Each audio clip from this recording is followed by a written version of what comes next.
అందరికీ నమస్కారం అండి ఫ్రెండ్స్. మనకి ఇప్పుడిప్పుడే మరొక లేటెస్ట్ అప్డేట్ అయితే రావడం జరిగిందండి. అదేమిటంటే సీనియర్ సిటిజన్లకు రైల్వే టికెట్లపై గుడ్ న్యూస్ చెప్పిన కేంద్ర ప్రభుత్వం అంటూ ఇప్పుడిప్పుడే మనకు ఒక లేటెస్ట్ అప్డేట్ అయితే వచ్చిందండి. అయితే ఇందుకు సంబంధించిన పూర్తి వివరాలు అయితే మన వీడియోలో తెలుసుకుందామండి. వీడియో మాత్రం ఎక్కడ స్కిప్ చేయకుండా చూడండి ఫ్రెండ్స్. అప్పుడే మనకి పూర్తి సమాచారం అయితే తెలుస్తుంది. ఇక ముఖ్యంగా వీడియో నచ్చినట్లయితే లైక్ చేయండి ఫ్రెండ్స్. ఇక లేట్ చేయకుండా వివరాల్లోకి వెళ్ళిపోదాము. ఇక రైల్వే ప్రయాణికులకు రైల్వే పెద్ద గిఫ్ట్, త్వరలో ఈ సదుపాయం. ఇక రైల్వే ప్రయాణికుల కోసం ఎన్నో సదుపాయాలను అందుబాటులోకి తీసుకువస్తుంది. ఇక ప్రయాణికుల రద్దీని దృష్టిలో ఉంచుకొని మెరుగైన సేవలు కూడా అందిస్తుంది. అలాగే సామాన్య ప్రయాణికుల నుంచి సీనియర్ సిటిజన్ల వరకు రకరకాల సౌకర్యాలను కూడా తీసుకువస్తుంది. ఇక దేశవ్యాప్తంగా ఉన్న సీనియర్ సిటిజన్లకు శుభవార్త రాబోతుంది.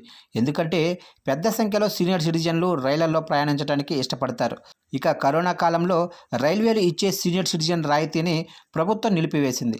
దీంతో ఈ సదుపాయాన్ని మళ్ళీ తీసుకొచ్చేందుకు కేంద్ర ప్రభుత్వం యోచిస్తుంది. ఇది జరిగితే దేశవ్యాప్తంగా కోట్లాది మంది సీనియర్ సిటిజన్లకు ఎంతో ప్రయోజనం కూడా చేకూరనుంది.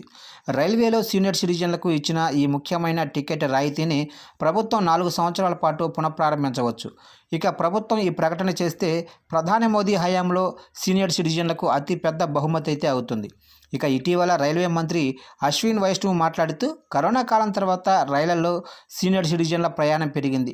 ఇక దిగువ సభలో ఒక ప్రశ్నకు రాతపూర్వక సమాధానం ఇస్తూ రైల్వే మంత్రి 20 మార్చి 2020 నుండి 31 మార్చి 2020 వరకు 1.87 కోట్ల మంది సీనియర్ సిటిజన్లు రైళ్లలో ప్రయాణించారని చెప్పారు. కానీ 1 ఏప్రిల్ 2021 నుండి ఫిబ్రవరి 2022 వరకు 4.74 కోట్ల మంది సీనియర్ సిటిజన్లు రైళ్లలో ప్రయాణించారు. అప్పుడు ప్రభుత్వం రైల్వే ఛార్జీలలో రాయితీని నిరాకరించింది. అయితే ఇప్పుడు మళ్ళీ ప్రారంభించాలని ప్రభుత్వం ఆలోచిస్తుంది.